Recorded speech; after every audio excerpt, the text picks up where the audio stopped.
Գեղանկարիչ Ռոմեո Մելիքյանի զբաղված մարդկանց պատկերներ շարքի ցուցադրությունն է Հայկական բարեգործական ընդհանուր միության հայաստանյան գրասենյակում։ Ներկայացված է 30 կոլաժ, որոնք ստեղծվել են 2011-ից 2020 թվականներին։ Հենց այդ ժամանակ էր, երբ նկարիչը վրձնին զուգահեռ ձեռքն առավ նաև մկրատն ու սոսինձը։ Կար մի պահ, որ փորձում էի կտավը լրացնել այլ ինչ-որ նյութով։ Նույնը հիմա,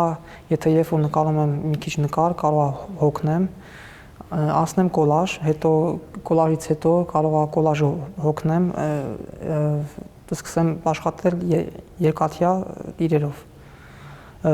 Ցավոք սրտի այստեղ չեն ցուցադրում այդ երկաթյա իրերը, նրանք մի օր առանձին կցուցադրենք։ Նկարչի երրորդ անհատական ցուցահանդեսի թեման ժամանակակից աշխարհի խնդիրներն են, մարդու անտարբերությունն ու ագահությունը։ Կոլաժն ամբողջացնում են կտրված եւ խնամքով պահպանված թղթե պատկերները։ Կոլաժով արդեն գրեթե զբաղվում եմ 2010 թվականից։ Միտքը գալիս է ու այդ դեպքում պետքա ինչ-որ մի հատ գործ անեմ, պարտադիր։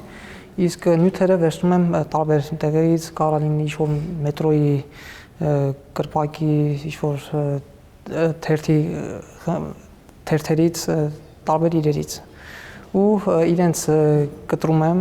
նախապես պահում եմ ինչ-որ տուփերում, հետո երբ որ միտքը հասունանում է, ես սկսում եմ պատրաստել կոլաժներ։ Ցուցահանդեսի բացմանը տեղի ունեցավ արվեստագետի մասին պատմող Ռոմեո ֆիլմի պրեմիերան։ Վավերագրական այս տեսապատումի հեղինակը երիտասարդ ռեժիսոր Մարինա Արզումանովան է։ Ֆիլմում պարզ երևում է քաղաքի եւ գյուղի գունային կոնտրաստը, որ նման վայրում կարան ստեղծվեն երբեմն գույնավոր նկարներ։ Ու բոլոր նկարները կոնկրետ ազդակ են մարդկությանը,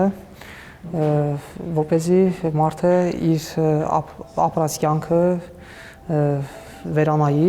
Զբաղված մարդկանց պատկերներ խորագրով ցուցահանդեսի հիմքում ըստ նկարչի ժողովրդական միասույթ է, երբ բոլոր դռները փակվում են, մի լույս բացվում է։ Ռոմեո Մելիքյանի այս շարքի ուղերձն է գտնել հենց այդ լույսը։